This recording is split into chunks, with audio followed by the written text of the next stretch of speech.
একটা সিংহ, আর একটা নেকড়ে, আর একটা পাতিশিয়াল, এই তিনটাই মিলে সারাদিন পরিশ্রম করে তিনটা শিকার করেছিল। একটি খরগোশ, একটি হরিণ, আর একটা বড় গরু। সিংহ বলছে আমি পরিশ্রম করে আমরা তিনজনে শিকার করছি, কিন্তু আমার নিয়ম হলো বিচার ব্যবস্থা না করিয়া, ভাগ না করিয়া খাওয়া আমি পছন্দ করি না। তো আমি প্রথমে দায়িত্ব দিলাম নেকড়ে কে, নেকড়ে ভাগ কর। নেকড়ে বললো মহারাজ এটা ভাগ করার কি আছে, ওই খরগোশটা বেটা পাতিশিয়াল খাক, হরিণটা আমি খাই, যেহেতু আপনার দেহ বড়, আপনি মহারাজ আপনি গরুটা খান।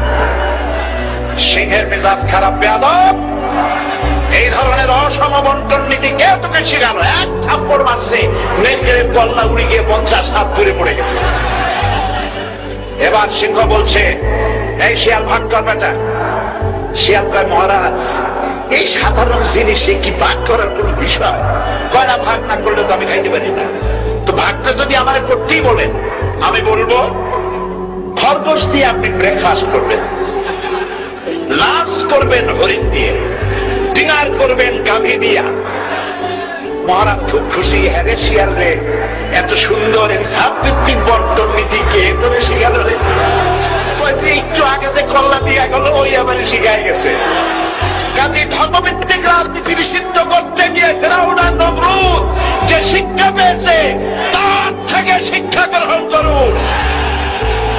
আগুন নিয়ে খেলবেন না, বরদাস্ত করবে না বাংলাদেশের 16 কোটি মানুষ।